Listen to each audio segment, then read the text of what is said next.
You have to commit in your heart.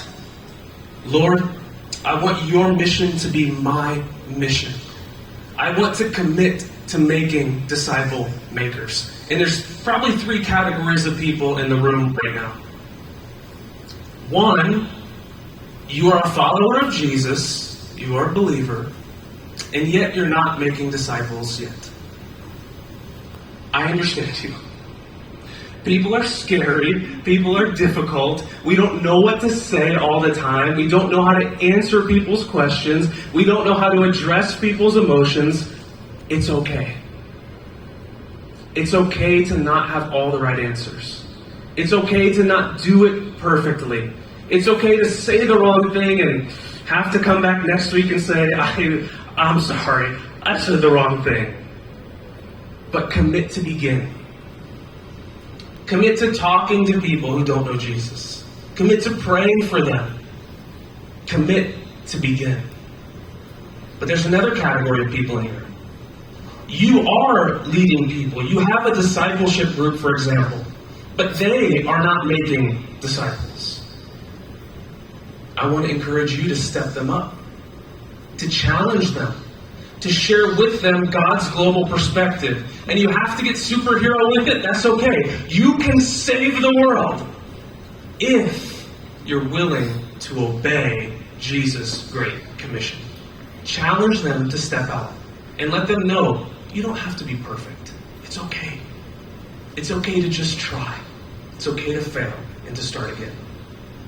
And then there's a third category. You are leading a discipleship group. Your discipleship groups are discipling discipleship groups, and you are doing the whole thing, holy, perfect, and righteous. I want to challenge you. Nobody's perfect, by the way. I want to challenge you to go beyond.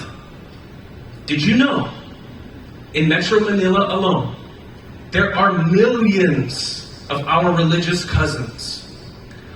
And I don't mean people who talk about Jesus. They might look like me a little bit. How many of you are intentionally reaching out to them? What about the 15,000 plus South Asian students who come to the Philippines for medical school? Many in Metro Manila. How many of you are intentionally engaging them? I want to challenge you to go beyond. Let's go with the first I. Intentionally befriend non-Christians. This takes intentionality.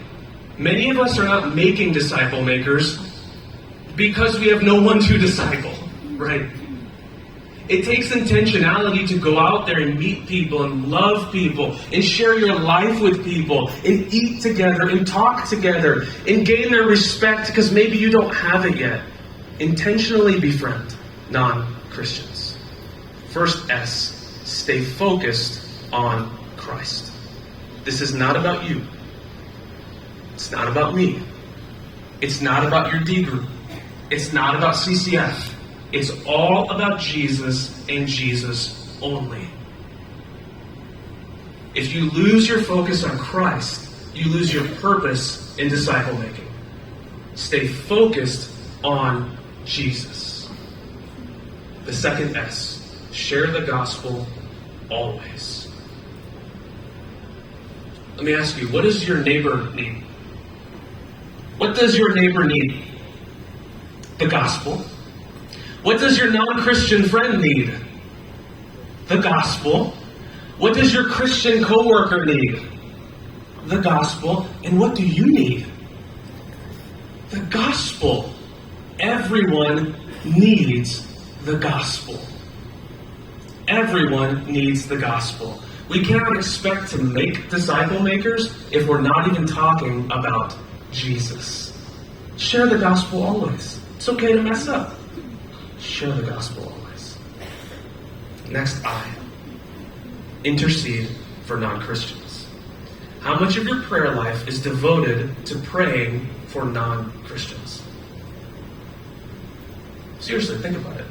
What's the ratio between prayers for our wants, our needs, our desires, and praying for non-Christians?